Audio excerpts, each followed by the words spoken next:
The palace corridors had never witnessed such fury.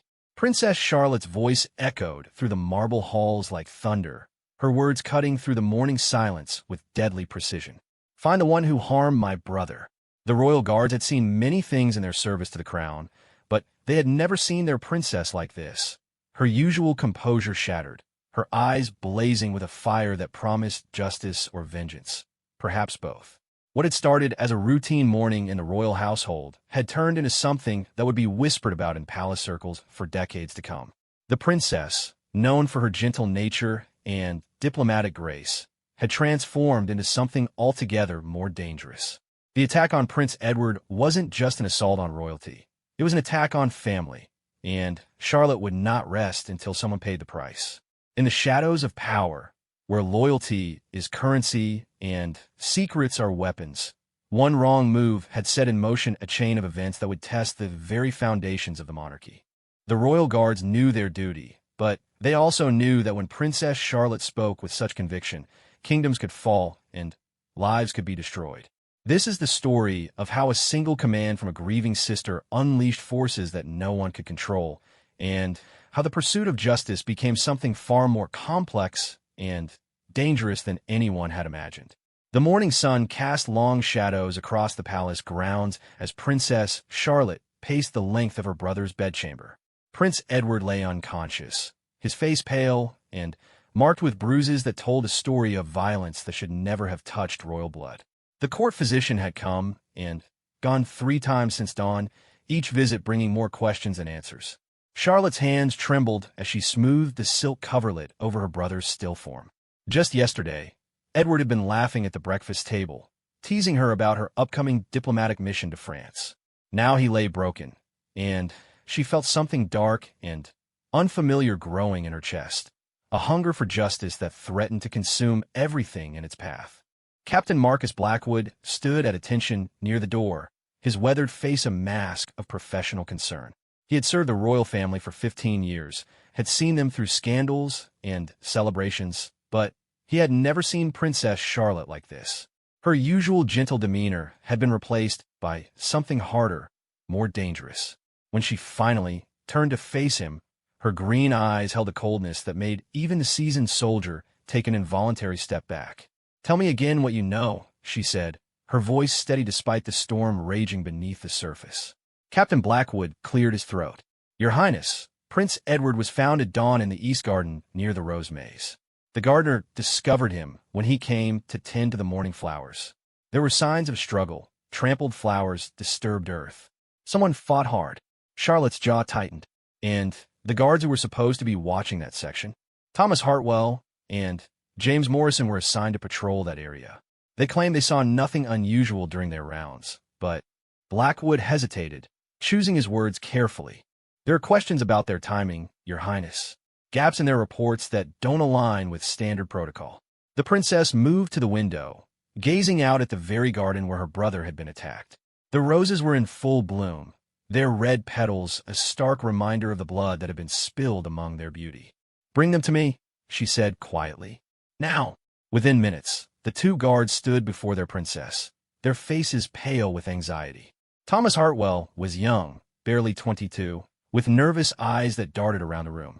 James Morrison was older, a veteran guard with a reputation for reliability, but today his usual confidence seemed shaken. Charlotte studied them both with the intensity of a predator examining its prey. "You were responsible for the East Garden last night," she stated, not asking. "Yes, Your Highness," Hartwell replied, his voice barely above a whisper.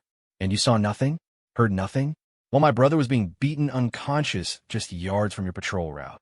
Morrison stepped forward. "Your Highness, we followed our assigned rounds exactly as ordered. The garden was quiet when we passed through. If someone attacked the prince, they must have waited for a gap in our patrol schedule." "How convenient," Charlotte said, her tone sharp enough to cut glass. "And who else knew the patrol schedule?" The 2 guards exchanged glances. It was a simple question with complicated implications. The patrol schedules were supposed to be confidential, known only to the guards themselves and their commanding officers. If someone had known exactly when the East Garden would be unmonitored, it suggested inside knowledge. Captain Blackwood cleared his throat. "Your Highness, The patrol schedules are distributed to the guard captains each morning. From there, the information could have been shared with various personnel for security coordination. Charlotte turned her attention back to the guards. I want you both to think very carefully about your answer to my next question. Did either of you share information about your patrol route with anyone outside the Royal Guard? Hartwell's face went white. No, Your Highness. I would never dash. What about you, Morrison? Charlotte interrupted, focusing her gaze on the older guard. Morrison straightened his shoulders. Never, Your Highness. I've served this family faithfully for 8 years. I would die before betraying the crown. But Charlotte had spent years learning to read people, a skill necessary for anyone in her position. She saw the slight tension in Morrison's jaw, the way his left hand clenched and unclenched at his side. There was something he wasn't saying. Captain Blackwood, she said without taking her eyes off Morrison, I want these men placed under house arrest until we can conduct a full investigation. No one enters or leaves their quarters without my personal authorization. Your Highness, Morrison protested, surely you don't suspect us of dash. I suspect everyone. Charlotte cut him off. My brother lies unconscious because someone failed in their duty. Whether that failure was through incompetence or malice remains to be seen. As the guards were escorted away, Charlotte turned back to her brother's bedside. The physician had said Edward might wake within hours, or it might be days. The uncertainty was almost worse than if she had been told definitively that he would never recover. At least then, she would know what she was fighting for. The door opened quietly, and Lady Margaret Ashford entered. She had been Charlotte's closest friend since childhood, the daughter of the Duke of Ashford, and one of the few people who could speak freely with the princess. Her usually cheerful face was creased with worry. Charlotte, she said softly, you need to eat something. And sleep. You've been here all night. How can I sleep when Edward is like this? Charlotte replied, without looking away from her brother. Margaret approached carefully. She knew Charlotte well enough to recognize when her friend was balancing on the edge of something dangerous. The physician said his condition is stable. There's nothing more you can do for him right now. There's everything I can do, Charlotte said, finally, turning to face her friend. I can find who did this. I can make them pay. Margaret had never heard such venom in Charlotte's voice. The princess had always been passionate about justice, but this was different. This was personal in a way that made Margaret deeply concerned about what Charlotte might do in pursuit of answers. What if the investigation shows that it was just a random attack? Some desperate criminal who saw an opportunity. Charlotte's laugh was cold and bitter. Random? In the heart of the palace grounds, past multiple layers of security, with perfect timing to avoid the guard patrols? No, Margaret. This was planned. Someone wanted to hurt Edward, and they succeeded. The implications of Charlotte's words hung heavy in the air. If the attack had been planned, if someone with inside knowledge had orchestrated it, then the very foundations of palace security had been compromised. More troubling still was the possibility that someone within their trusted circle had betrayed the royal family. Margaret sat down in the chair beside Edward's bed. What are you planning to do? Charlotte was quiet for a long moment, her eyes fixed on her brother's peaceful face. When she finally spoke, her voice carried a determination that sent chills down Margaret's spine. I'm going to tear this palace apart stone by stone until I find the truth. I'm going to question every servant, every guard, every courtier who had access to information about Edward's routines. And when I find the person responsible, she paused, her hands clenching into fists. When I find them, they will wish they had never been born. Margaret had never seen her friend like this. The gentle, diplomatic princess who had charmed foreign ambassadors and mediated disputes between noble houses was gone. In her place stood someone harder, more focused, and infinitely more dangerous. Charlotte, you need to be careful. If you push too hard, if you make accusations without solid proof, you could destabilize the entire court. Let me be destabilized, Charlotte replied coldly. Let them all squirm under scrutiny. Someone in this palace ordered an attack on my family. They wanted to send a message to show that even royalty isn't safe. Well, I have a message for them too. The princess moved to the ornate desk near the window and pulled out a sheet of royal stationery. Her hand was steady as she began to write, each word carefully chosen and weighted with authority. What are you doing? Margaret asked, though she dreaded the answer. I'm issuing a royal decree, Charlotte replied without looking up from her writing. Effective immediately, the palace is under lockdown. No one enters or leaves without my personal approval. All servants, guards, and courtiers will submit to questioning. And anyone found to have information about the attack on Prince Edward who fails to come forward will be charged with treason. Margaret felt her heart sink. A royal lockdown was an extraordinary measure, one that hadn't been used in over 50 years. It would trap everyone in the palace together, guilty and innocent alike, creating a pressure cooker of suspicion and fear. Charlotte, please think about this. Your father won't approve such drastic measures. Charlotte looked up from her writing, her green eyes flashing with an intensity that made Margaret take an involuntary step back. My father isn't here. He's in Scotland on a hunting expedition and won't return for 3 weeks. In his absence, I'm the ranking royal authority in this palace. The truth of it hit Margaret like a physical blow. King William had indeed departed for his annual hunting trip just 2 days ago, leaving Charlotte as the de facto ruler of the palace in his absence. She had the authority to issue such a decree, and once it was signed with the royal seal, it would be virtually impossible to reverse until the king's return. The nobles won't stand for it, Margaret warned. Some of them have been looking for any excuse to question your authority as it is. Charlotte's smile was sharp and predatory. Then, they'll find out exactly what happens when they underestimate me. I'm not the naive girl they think they can manipulate anymore. Margaret, someone tried to kill my brother, and I will have justice no matter who stands in my way. As Charlotte signed the decree with a flourish, Margaret realized that everything was about to change. The gentle princess was declaring war on her own court, and there would be no turning back from what came next. The only question was whether Charlotte would find the justice she sought, or whether her quest for vengeance would consume everything and everyone around her. The royal seal pressed into the warm wax with finality, and Princess Charlotte's war began.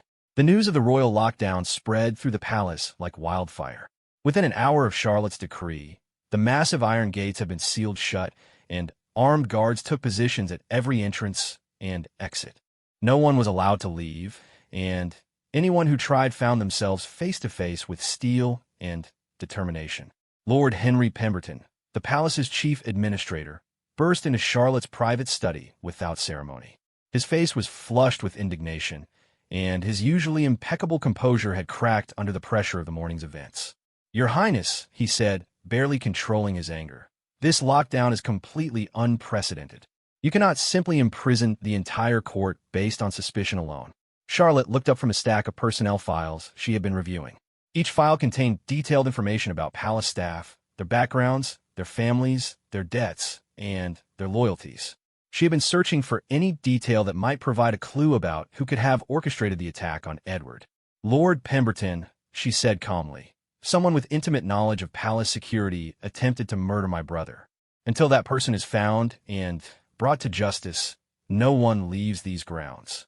But the implications, Pemberton sputtered. We have diplomatic guests, foreign ambassadors, members of parliament who were scheduled to depart today. This will cause an international incident. Charlotte set down the file she had been reading and fixed Pemberton with a stare that could have frozen fire. Then, I suggest you help me find the culprit quickly so that normal operations can resume. The truth was that Charlotte had calculated these consequences before issuing the decree. She knew that a lockdown would create chaos, would strain relationships with allies and enemies alike. But she also knew that it would trap the guilty party within the palace walls, preventing them from escaping or covering their tracks further. I want a complete list of everyone who was in the palace last night, she continued. Servants, guards, nobles, guests, everyone. I also want detailed schedules showing where each person was supposed to be at every hour. Pemberton's jaw worked silently for a moment before he found his voice. Your Highness, such an undertaking will require days to complete properly. Then, you'd better start immediately, Charlotte replied. And Lord Pemberton, I want the truth, not convenient fiction. If I discover that anyone has lied to protect themselves or others, they will face the full consequences of obstructing a royal investigation. As Pemberton hurried away to begin the monumental task of cataloging every person in the palace, Charlotte turned her attention back to the personnel files. She had started with the guards, knowing that the attack could not have succeeded without either their incompetence or their complicity. James Morrison's file made for interesting reading. The veteran guard had indeed served faithfully for 8 years, but his financial records showed some concerning details. His wife had been ill for the past 2 years, requiring expensive treatments that had drained the family savings. There were records of loans from various sources, some from fellow guards, others from less reputable lenders in the city. A man in desperate financial straits might be vulnerable to corruption, especially if someone offered enough money to solve his problems. Charlotte made a note to have Morrison's recent financial transactions investigated thoroughly. Thomas Hartwell's file painted a different picture. The young guard came from a respectable family, had no significant debts, and his record showed consistent performance. But there was something else that caught Charlotte's attention. Hartwell's sister worked as a seamstress for several noble families, including some who had opposed Charlotte's recent diplomatic initiatives.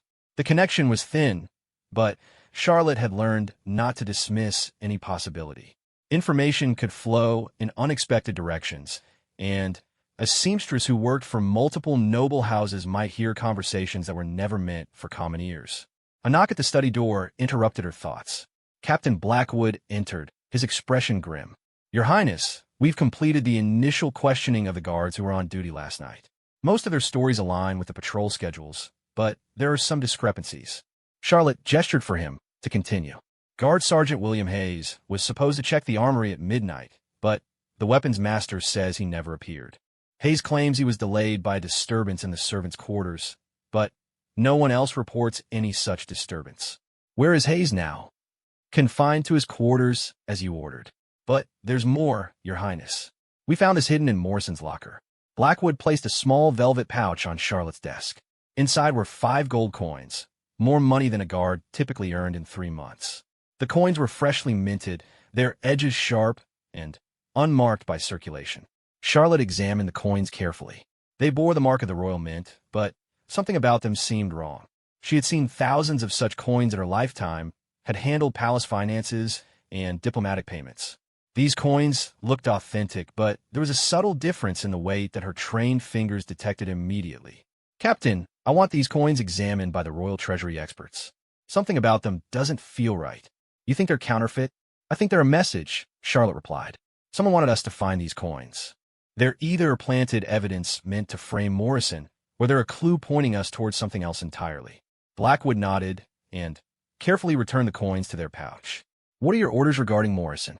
"Keep him confined, but don't interrogate him further yet. I want to understand what these coins represent before we show our hand." As Blackwood left, Charlotte turned her attention to a new concern. The lockdown palace was becoming a cauldron of tension and fear. She could feel the pressure building, could sense the anger and resentment growing among those who felt trapped and accused without cause.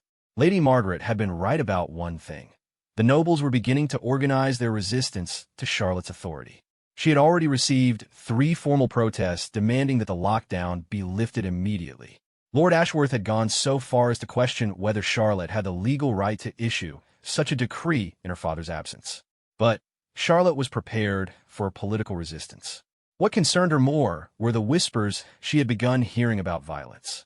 Some of the younger nobles were talking about taking matters into their own hands, about forcing their way out of the palace regardless of the consequences. Such an attempt would be disastrous for everyone involved. The palace guards were loyal and well-trained, but they were also vastly outnumbered by the courtiers and servants who found themselves imprisoned. If tensions erupted into open conflict, people would die, and the investigation into Edward's attack would be lost in chaos.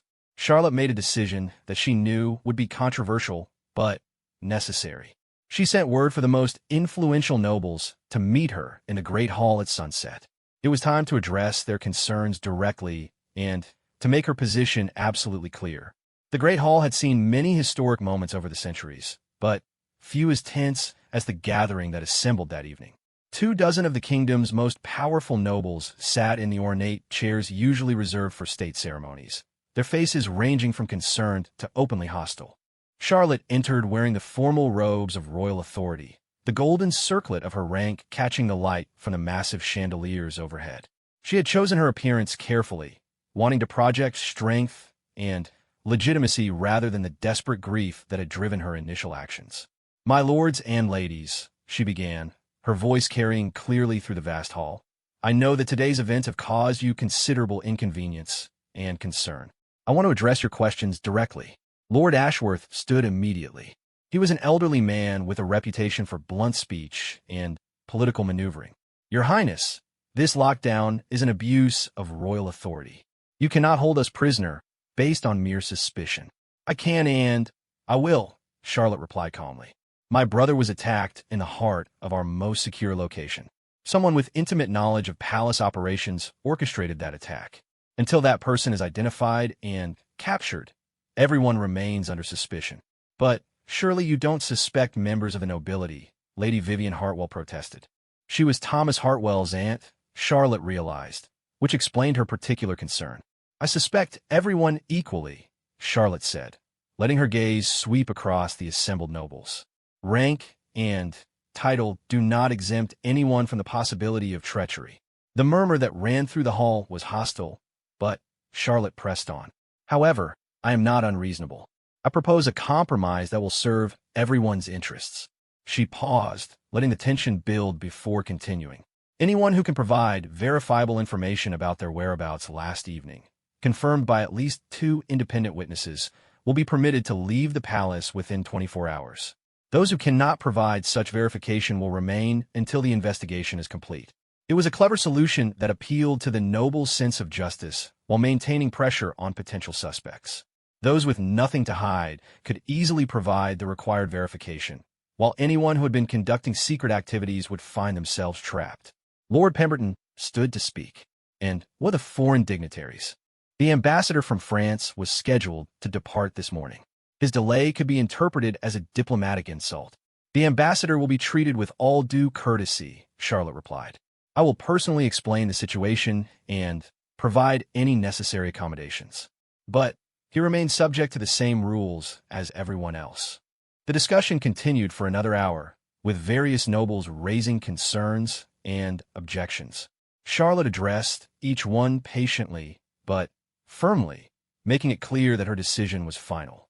By the time the meeting concluded, the mood in the hall had shifted from open hostility to grudging acceptance. But Charlotte knew that her real work was just beginning. As the nobles filed out, she caught sight of several small groups forming, their heads bent together in whispered conversations. The lockdown had created new alliances and suspicions, and she would need to monitor these carefully. Margaret approached as the hall emptied. That was well handled, she said quietly. You've given them a way to save face while maintaining your control. For now, Charlotte agreed. But time is working against us. The longer this continues, the more pressure will build. We need to make real progress in the investigation soon, or the situation will become impossible to control. Any new leads on the coins Blackwood found? Charlotte shook her head. The Treasury experts are examining them tonight. We should have their report by morning. But I have a feeling those coins are going to raise more questions than they answer. As they walked back toward Edward's room, Charlotte felt the weight of responsibility settling more heavily on her shoulders. She had committed herself to a course of action that could either restore justice and security to the palace or destroy everything she had worked to build. The next morning would bring new challenges and new revelations. The investigation was far from over, and Charlotte suspected that the darkest secrets were yet to be uncovered. But she was determined to see it through, no matter the cost to herself or others. Her brother's life depended on it, and so did the integrity of the crown itself. The game of truth and deception had only just begun, and Princess Charlotte intended to win, whatever the price. Dawn broke over the palace with an unusual silence. The normal bustle of servants preparing for the day's activities had been replaced by an atmosphere of tension and watchful waiting. Charlotte had spent another sleepless night at her brother's bedside, alternating between studying investigation reports and watching for any sign of improvement in Edward's condition.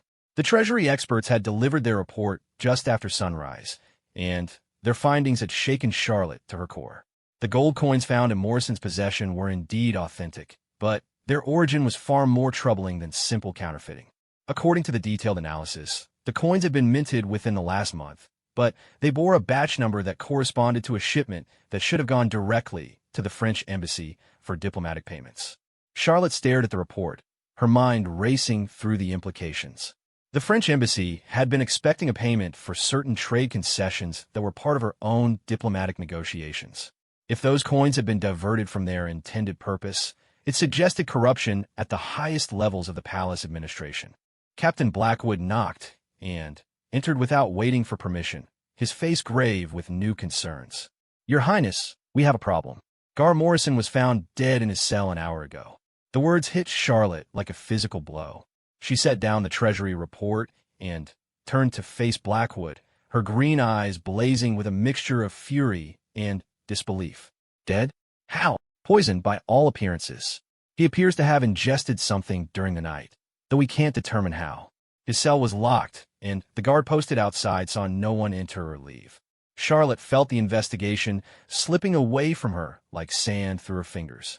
Morrison's death eliminated their most promising lead, while simultaneously confirming that they were dealing with something far more sophisticated than a simple assault. Someone had the ability to kill a man inside a locked cell within the palace's most secure area. "Have you examined his cell thoroughly?" "Yes, Your Highness. We found this hidden behind a loose stone in the wall." Blackwood handed her a small piece of parchment covered in cramped handwriting. The message was brief, but chilling. The prince was just the beginning. "Stop the investigation or face consequences beyond your imagination." Charlotte read the note twice, her hands steady despite the fury building inside her. Someone was threatening her directly now, trying to use fear to halt her pursuit of justice. Instead of intimidating her, the note only strengthened her resolve. "Double the guard on Thomas Hartwell immediately," she ordered. "If someone killed Morrison to silence him, Hartwell may be next." "Already done, Your Highness. But there's something else you need to know. Lady Vivian Hartwell has requested an emergency meeting with you. She claims to have information about her nephew's involvement in the attack." Charlotte felt a spark of hope mixed with suspicion. Lady Vivian was Thomas Hartwell's aunt and had spoken passionately in his defense during the previous evening's meeting. If she was now coming forward with information about his guilt, it suggested either a crisis of conscience or another layer of deception. "Bring her to my private study in 1 hour. And Captain, I want you personally present during the meeting. If Lady Vivian is part of this conspiracy, I don't want her to have any opportunity to harm me as well." As Blackwood departed to make the arrangements, Charlotte returned to Edward's bedside. Her brother's condition remained unchanged, but the physician had mentioned seeing slight responses to stimulus that might indicate returning consciousness. Charlotte desperately hoped that Edward would wake soon and be able to identify his attacker, but she couldn't count on that possibility. Margaret arrived with breakfast that Charlotte had no intention of eating.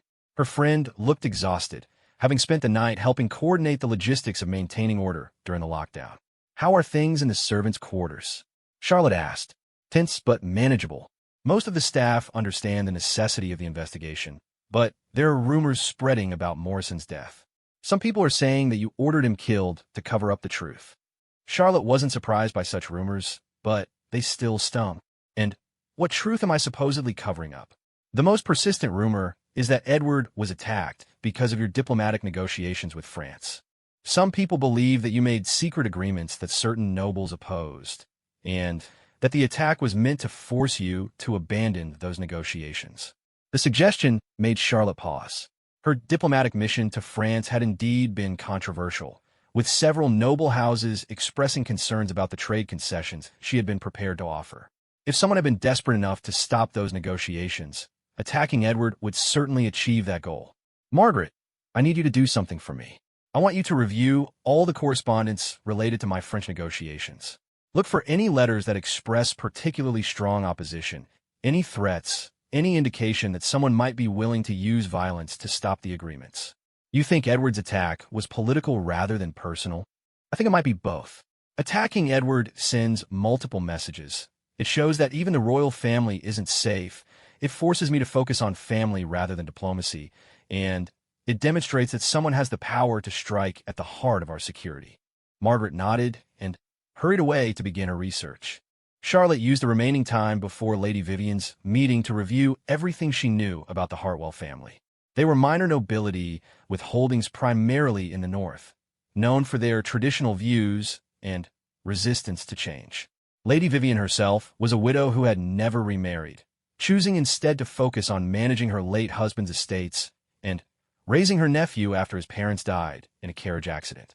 The family had never been particularly wealthy, but they had maintained their position through careful marriages and conservative financial management. There was nothing in their background to suggest involvement in assassination plots or international conspiracies. When Lady Vivian arrived for the meeting, Charlotte was struck by how much the woman had aged overnight. Her usually perfect composure was cracked, her hands trembling slightly as she took the seat Blackwood offered. "Your Highness," she began, her voice barely above a whisper, "I come to you with a heavy heart and a terrible burden. Speak freely, Lady Vivian. Captain Blackwood is sworn to confidentiality in matters of royal security." Lady Vivian took a shuddering breath before continuing. "My nephew Thomas is innocent of any involvement in the attack on Prince Edward. But he is not innocent of deception." Charlotte leaned forward, sensing that she was about to learn something crucial. "What kind of deception?" "Thomas has been having a secret relationship with one of the French embassy staff, a young woman named Margot Dubois, who works as a secretary to the ambassador. They have been meeting in secret for several months." The revelation hit Charlotte like a thunderbolt. A secret relationship between a palace guard and a member of the French embassy created numerous possibilities for information sharing, whether innocent or deliberate. On the night of the attack, Thomas was not on his patrol route when the assault occurred. He was meeting with this woman in the abandoned tower on the eastern wall. They had arranged the meeting in advance, which is why he knew exactly when to slip away from his duties. Charlotte exchanged glances with Captain Blackwood. The abandoned tower was outside the formal patrol routes, but would have provided a clear view of the East Garden where Edward was attacked. If Thomas had been there with the Frenchwoman, they might have witnessed the assault. Why didn't Thomas report this immediately? Charlotte asked. Lady Vivian's face flushed with shame. Because the relationship violates palace security regulations. Thomas knew that admitting to the meeting would result in his dismissal from the guard and disgrace for our family. He chose to lie rather than face those consequences. "And you're telling me this now because Morrison is dead, and I fear that my nephew will be next. Whatever conspiracy you're investigating, Thomas is not part of it. But his deception may have made him appear guilty, and I cannot bear the thought that he might die for a crime he didn't commit." Charlotte considered the information carefully. If Thomas had indeed been in the abandoned tower during the attack, he and the Frenchwoman might be the witnesses she desperately needed. But she also had to consider the possibility that Lady Vivian was lying, either to protect her nephew or to misdirect the investigation. "I want to speak with Thomas immediately," Charlotte decided. "And I want this Frenchwoman brought here as well." "Your Highness," Blackwood interjected, "if we bring the French embassy staff into this investigation, it could create significant diplomatic complications. Captain, someone tried to kill my brother, and Morrison is dead. I'm far beyond worrying about diplomatic niceties. If this French woman has information that can help us find the truth, then she will provide it." Lady Vivian looked relieved, but still worried. "What will happen to Thomas if his story proves true?" "That depends on what he saw and whether his information leads us to the real culprits," Charlotte replied. "But I give you my word that I will not punish him for trying to protect someone he cares about, assuming his only crime was dereliction of duty." As Lady Vivian was escorted out, Charlotte felt the investigation taking a new direction. The connection to the French embassy opened up possibilities she hadn't previously considered. If the attack on Edward was related to her diplomatic negotiations, the implications could extend far beyond the palace walls. Captain Blackwood returned within an hour with troubling news. "Your Highness, we've run into a complication regarding the Frenchwoman. According to the embassy, Margot Dubois left the palace yesterday morning, before the lockdown was implemented. She was scheduled to depart on a ship to France, but the harbor master has no record of her passage. So she's disappeared? It appears so. Either she's hiding somewhere in the city, or she never left the palace at all." Charlotte felt the pieces of the puzzle shifting again. A French embassy employee who disappeared just as the investigation began was either a crucial witness or a key suspect. Either way, finding her had become essential. "I want search parties sent into the city immediately. Check every inn, every boarding house, every place she might be hiding. And I want the palace searched again thoroughly. If she's still here, I want her found. That will require lifting the lockdown partially to allow the search parties to leave." Charlotte hesitated. Lifting any part of the lockdown would weaken her control over the situation and might allow other suspects to escape. But finding Margot Dubois might be the key to solving everything. "Do it," she decided. "But only for trusted guards, and they return within 6 hours or face charges of desertion.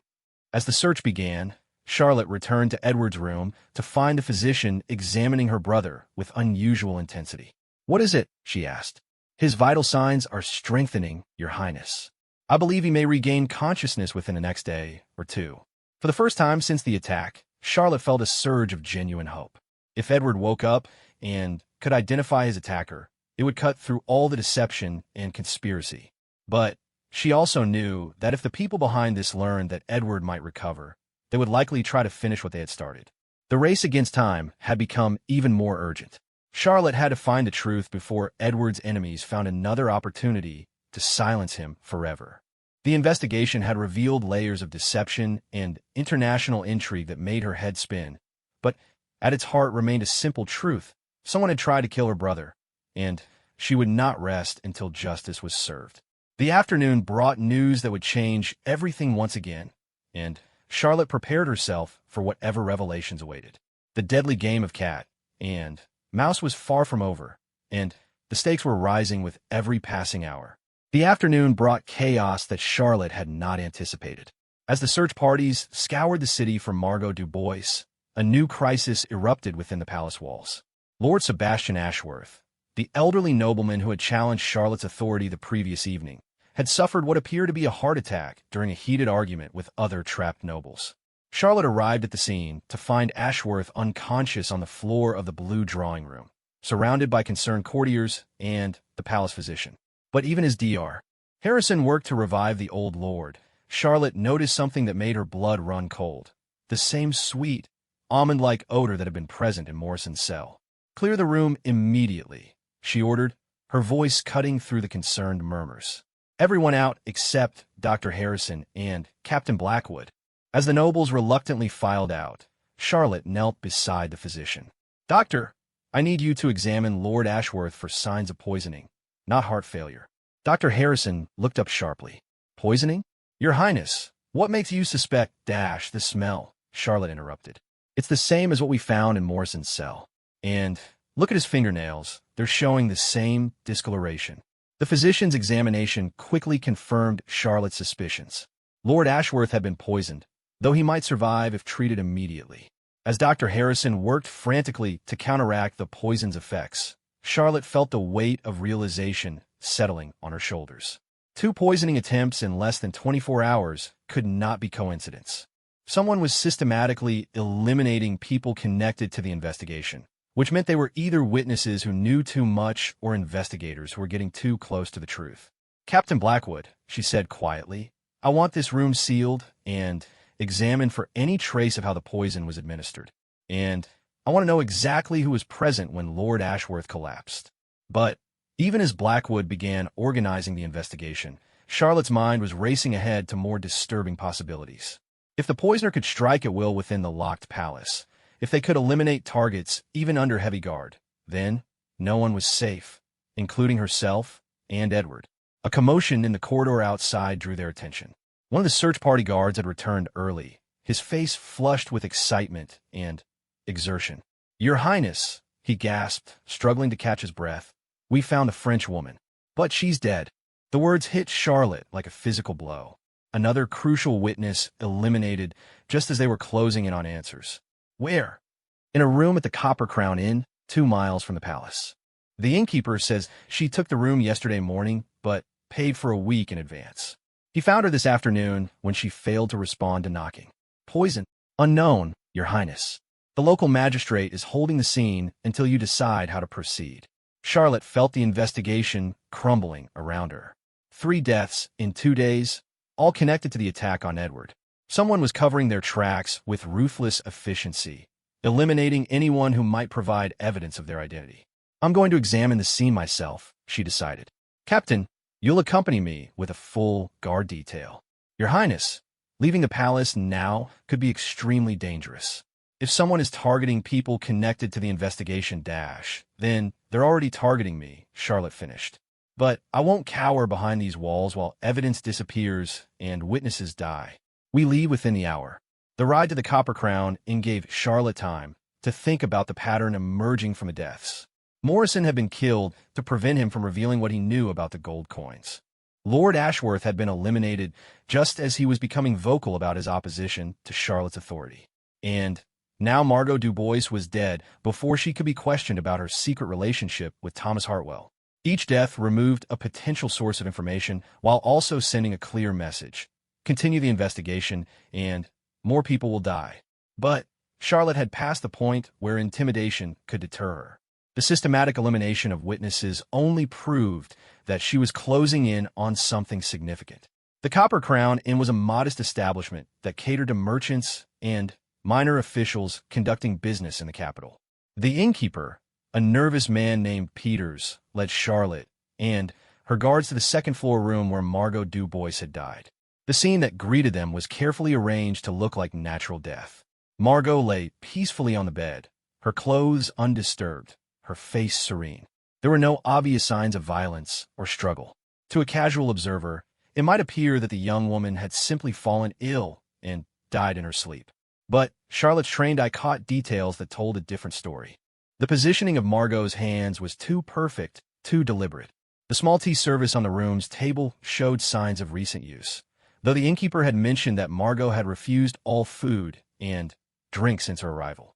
Charlotte examined the teacup carefully, detecting the same faint almond odor that had marked the other poisoning attempts. But there was something else, something that made her heart race with excitement rather than dread. Hidden beneath Margot's pillow was a small leather journal, overlooked by whoever had arranged the scene. Charlotte opened it carefully, finding pages of notes written in French mixed with English phrases. Most of the entries appeared to be routine observations about life in the English court, but the final entries painted a picture of growing fear and desperation.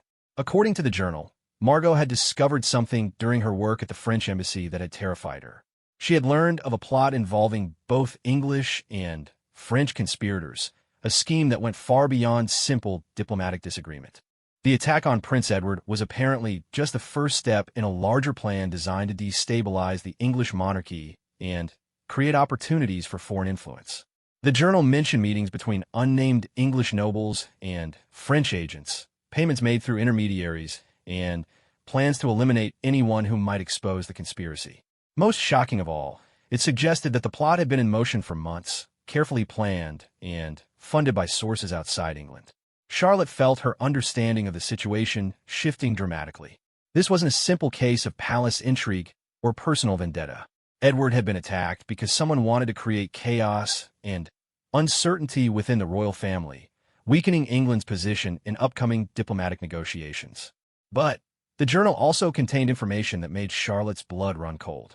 According to Margot's notes, Prince Edward's attack was only the beginning.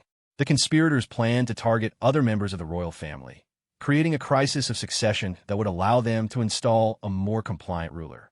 Charlotte realized with mounting horror that she herself was likely the next target. By conducting this investigation, by refusing to be intimidated into abandoning her pursuit of justice, she had marked herself for elimination. "Captain Blackwood," she said quietly, "we need to return to the palace immediately. And I want Thomas Hartwell brought to me the moment we arrive."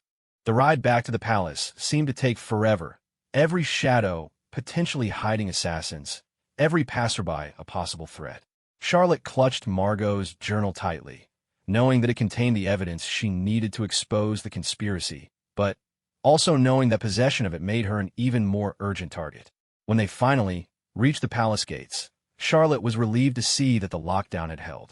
But her relief turned to alarm when Captain Blackwood informed her that there had been another incident during her absence. "Thomas Hartwell tried to escape, Your Highness. He overpowered his guards and made it as far as the outer courtyard before being recaptured.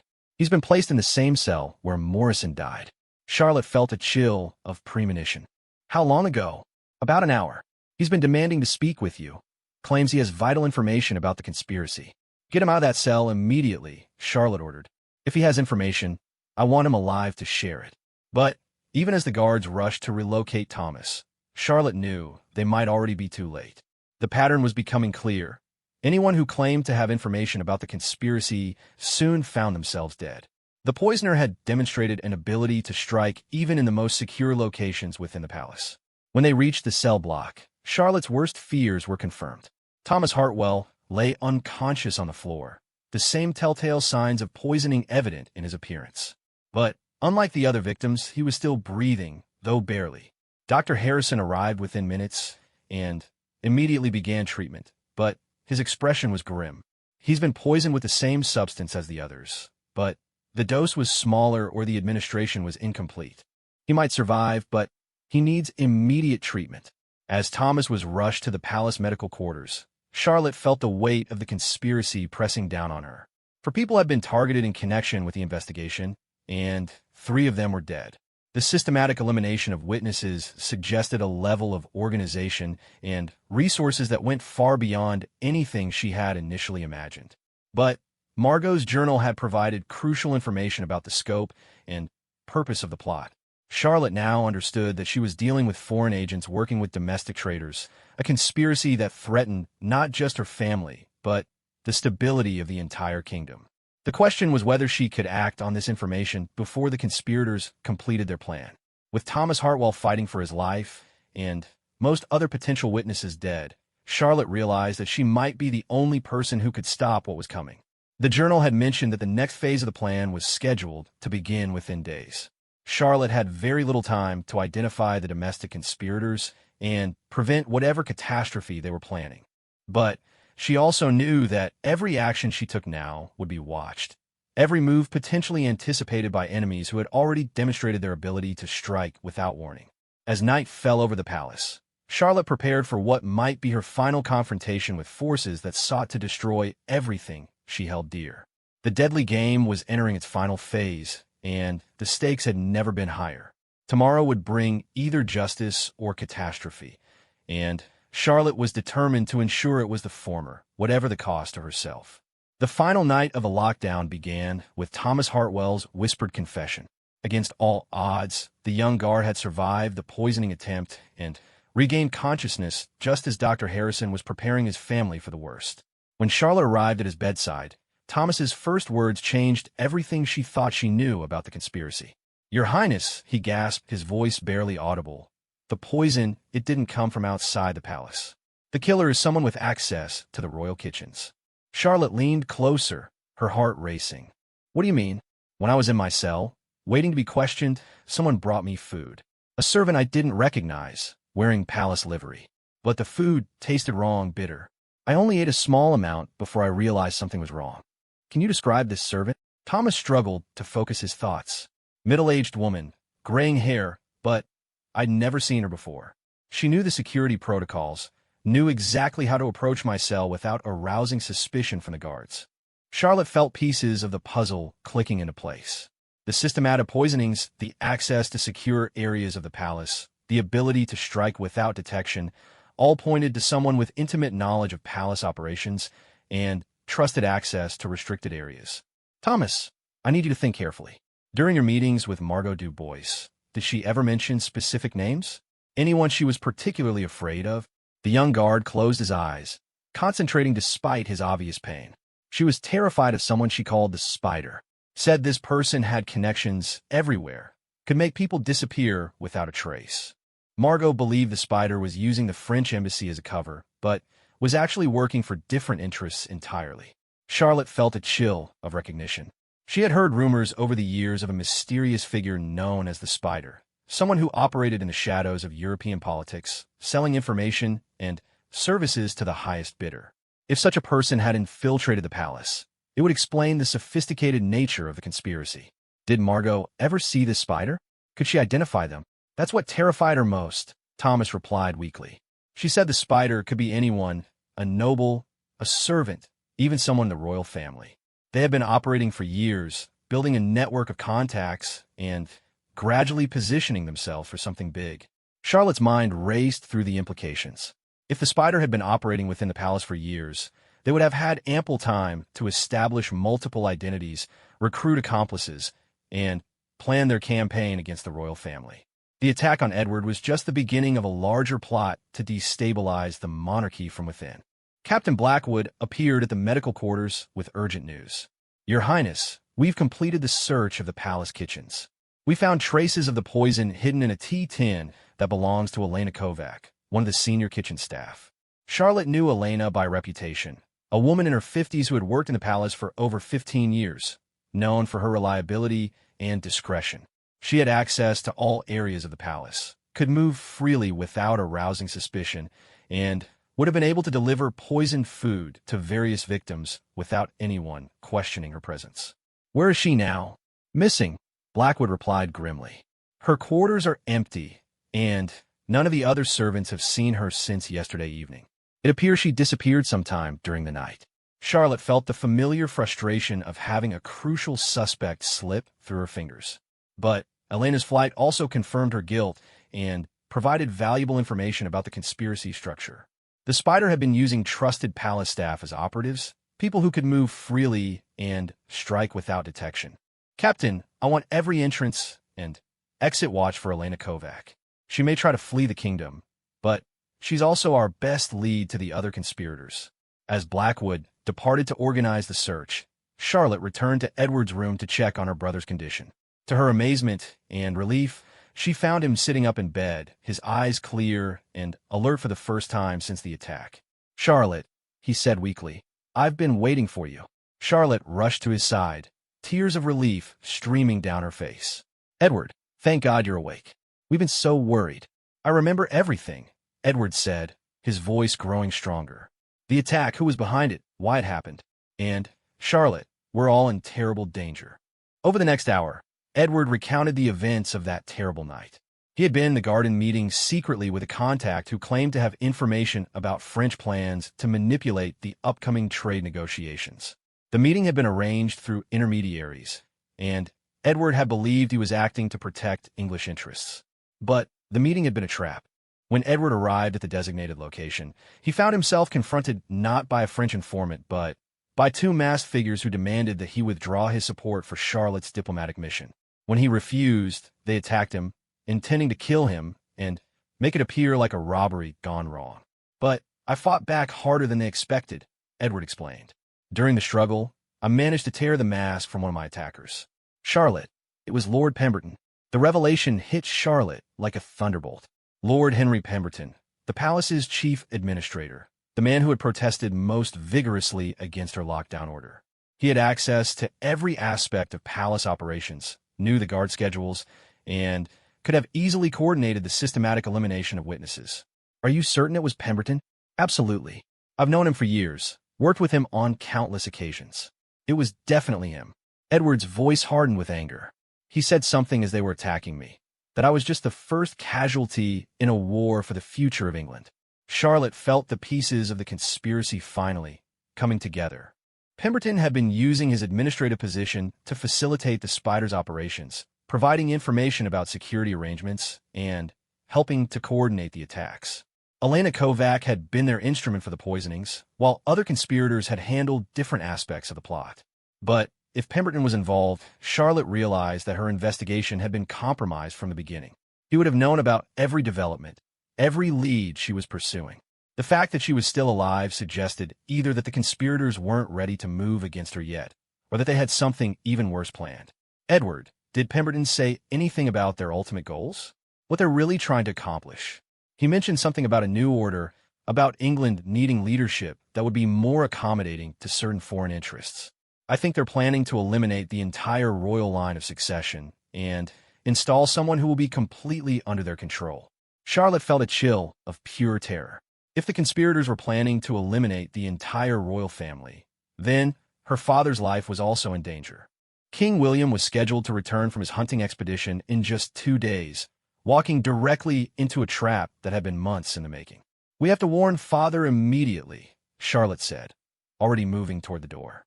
"Wait," Edward called after her. "Charlotte, if Pemberton is involved, then we can't trust normal communication channels. He'll intercept any messages we try to send." Charlotte paused, realizing the truth of her brother's words.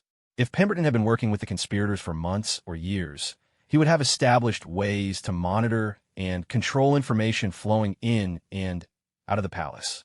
Traditional methods of communication would be useless. But Charlotte had one advantage that the conspirators might not have anticipated. Margaret had been conducting research into the diplomatic correspondence, work that Pemberton wouldn't have been aware of. If Margaret had found evidence of the conspiracy in those documents, it might provide the proof Charlotte needed to expose the plot. Charlotte sent a trusted guard to fetch Margaret immediately, using a coded message that she and her friend had developed years ago for their private correspondence. When Margaret arrived, her face was pale with excitement and fear. "Charlotte, I found something in the diplomatic files that you need to see immediately. Evidence of payments made to English nobles from French sources, but the money was actually coming from somewhere else entirely." Margaret spread out a series of documents on Edward's bedside table. The papers showed a complex web of financial transactions, with money flowing from various European sources through French intermediaries to specific English recipients.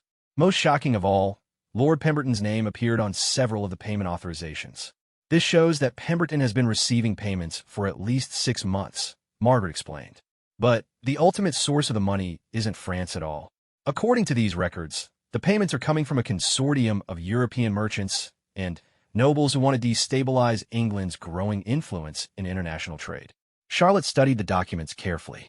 The conspiracy was even larger than she had imagined, involving multiple countries and commercial interests. The attack on Edward, the attempts to disrupt her diplomatic mission, even the systematic elimination of witnesses, all were part of a coordinated effort to weaken England's position in European politics. "Margaret, I need you to make copies of these documents and hide them in multiple locations. If something happens to the originals, we'll need proof of what we've discovered." As Margaret hurried to comply, Charlotte turned her attention to the immediate threat. If Pemberton was indeed the spider, or at least working closely with them, then he would know that Edward had regained consciousness. The conspirators would have to act quickly to prevent their exposure. Charlotte realized with growing alarm that the palace lockdown, which she had implemented to trap the conspirators, had actually trapped her and her family as well. Pemberton could move freely within the palace, could strike at will, and could prevent any communication with the outside world. The key would be to appear vulnerable while actually preparing a trap of her own. Charlotte sent word for Pemberton to meet her in her private study, claiming that she had important information about the investigation that required his immediate attention. When he arrived, his face showed appropriate concern, but Charlotte now noticed the calculating look in his eyes that she had missed before. "Lord Pemberton," she began, "I'm afraid the investigation has reached an impasse. 3 people are dead, and we seem no closer to identifying Prince Edward's attacker." Pemberton nodded sympathetically. "Your Highness, perhaps it's time to consider that this was indeed a random attack by someone from outside the palace. Continuing the lockdown may be causing more harm than good." "I'm beginning to think you're right," Charlotte replied, watching his reaction carefully. "Perhaps I should lift the lockdown tomorrow and allow normal operations to resume." She saw a flicker of something in Pemberton's eyes, satisfaction, perhaps, or relief. He was eager for the lockdown to end, which confirmed Edward's identity. "The kingdom needs stability, and your father's return in 2 days will provide the perfect opportunity to restore normalcy." Charlotte nodded as if convinced, but her mind was already working on the trap she would spring. Pemberton had just revealed that he knew exactly when King William was scheduled to return, information that had been kept strictly confidential. His knowledge of the king's travel plans provided final confirmation of his guilt. "Thank you for your counsel, Lord Pemberton. I'll prepare the orders to lift the lockdown tomorrow morning." As Pemberton departed, Charlotte felt the weight of responsibility settling on her shoulders. She had identified the conspiracy and gathered evidence of its scope, but the most dangerous phase was yet to come. The conspirators would make their final move within hours, and Charlotte had to be ready to stop them. Tomorrow would bring either justice or catastrophe, and Charlotte was determined to ensure that justice prevailed, whatever the cost.